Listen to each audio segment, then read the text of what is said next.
Season finale. Let's talk about it. What's going on, everybody? Chrissy the Slasher Dude back with another video. Happy Giallo Wednesday. Season finale of the Giallo Showcase. It's been a great journey with this genre of films. Of course, Giallo got huge in the 70s, specifically 1970, with the great film The Bird with the Crystal Plumage by the great Dario Argento. Today we're talking about a WTF Giallo. To me, practically all Giallos are WTF. We all know what those initials mean. It's a mix between a whodunit, a thriller, a romance, a soap opera. It plays a lot like a soap opera in Italian. Done in Italy during this tumultuous time in the country's history. And it's been a great journey going through this genre with you all. Like I say, this is just the season finale. Basically, this new season will come back more towards October, towards a spooky season. Going on hiatus for a bit, planning stuff for this channel, planning other things for this channel and my second channel as well. I appreciate everybody who's checked that out. I will put that second channel info in the info bar. But today's Giallo Wednesday, we are talking about Riccardo Freda's Giallo, done in 1971, The Iguana with the Tongue of Fire. This is a release from Arrow, from the white and red Giallo Essentials set that they have. Give me a quick second, I'll bring that out. Here, whoa, we'll just bend in here real quick. From this set, which if I would rank the sets, the yellow set is my favorite one.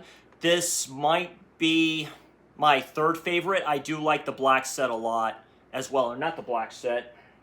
Yeah, the black set. The black and yellow set I do like. That's my second. This would be my third. Of course, the best one in this one is The Night Evelyn Came Out of the Grave. But these ones are all really good. But today we are talking about the Iguana with the Tongue of Fire. So, Iguana with the Tongue of Fire, directed by Riccardo Freda, who Mario Bava worked under for a little bit, then he branched out, of course, on his own. I have another film from Freda. This is my first Riccardo Freda film. Another film that he did, Vinegar Syndrome release, The Horrible Dr. Hitchcock, which is a gothic horror film with the great Barbara Steele.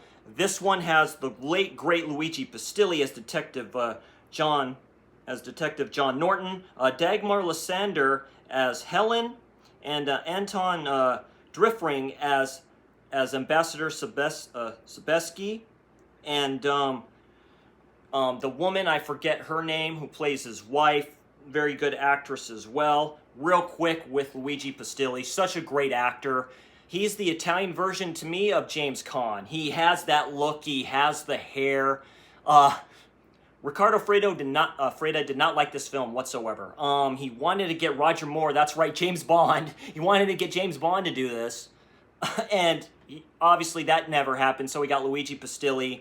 He's good in this, he's a little subdued. Of course, Luigi Pistilli of Your Vice is A Locked Room and I Have the Key, A Bay of Blood, A Few Dollars More, and The Good and the Bad and the Ugly. So, great westerns he was in, a great career. Of course, The Case of the Scorpion's Tail he was in as well. A great career. Died way too soon in 1996. But he plays a detective undercover in here. A woman is found dead in a trunk at the ambassador's home. And this is based in Dublin, Ireland. So this is filmed in Dublin, Ireland. Great cinematography.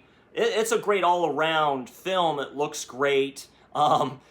It's just wow. So, a body of a dead woman. First off, it's kind of gothic setting a little bit. Gothic settings here.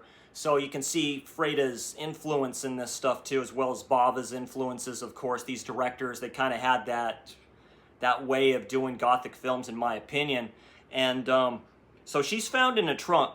Her slit's cut, and they show that scene. She knows who the killer is, and she's doused with acid. Good kind of practical effects, almost like Lucio Fulci type effects.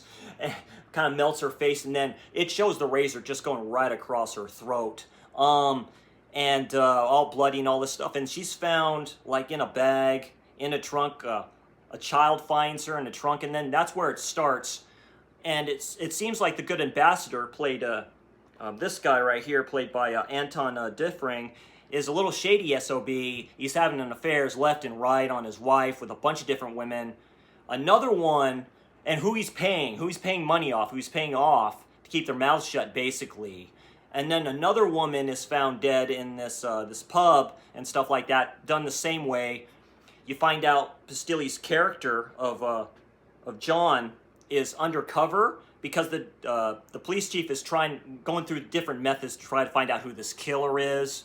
So they do this cast of whodunit characters. You have the driver of the ambassador. You have the wife. You have the daughter played by Dagmar Lysander as Helen, who's his stepdaughter. You have and he lives with he has a house with his mom and his daughter.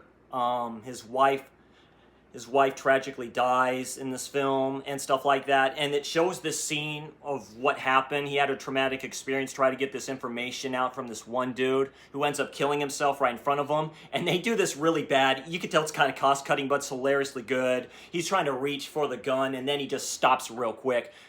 That's the beauty of these Giallo films. They just have a certain nuance to them, a certain flavor to them, where you just can't help yourself. I thought that scene was hilarious. He's trying to find out who did it. There's a few twists and turns in here, and you basically know who the killer is. It's introduced to you at the start a little bit, and then you're like, nah, it can't be that. So it's a lot of whodunit stuff going around. The murders keep on happening, some weird stuff going on, great locations in Ireland, and Luigi Pistilli and Dagmar are great. They form a little bit of relationship because he's trying to find out who did this stuff too. It plays a lot like The Bird with the Crystal Plumage, so it works pretty good. Sorry about that. I had an order from Amazon coming in. I'll do a video about that later. But all in all, he's trying to find out who the killer is. And a lot of twists and turns in here. A very brutal final act. I was pretty impressed by this. This gets I'm shocked, really. So it gets a mid 6 out of 10 for me. It's not the greatest, so it's like in the C category of Giallos with this name. You know, The Bird with the Crystal Plumage, Cat of Nine Tails, Four Flies in Grey Velvet, you know, but this was done in 71, so The Iguana with the Tongue of Fire. I give a 6 out of 10. On Letterboxd, I gave it 2.5 out of 5 stars and a heart. Is it rewatchable? No. But do I like it? Yes. I'm surprised I liked it as much as I did. Great special features on this Arrow, as there all is, if you can see that. Including one, let's see. So you have an interview with the assistant editor, Bruno Mikulai, I believe, and the Red Queen of Hearts, a career-spanning interview with actor Dagmar Lysander. My fellow people in this community have mentioned her once or twice as being a Giallo queen. I tend to agree. She was a beautiful, beautiful actress. I also have, let's see, I'm trying to find it. Let's see here. Yeah, of Chameleons and Iguanas, a video appreciation by cultural critic and academic Richard Dyer. If you have this, I checked that one out with Richard Dyer. He mentions a few other films, and he brought up the score for this for me. I loved watching that special feature on this. But if you haven't, check this out. Try to find the streaming service that could be on, but I would check it out.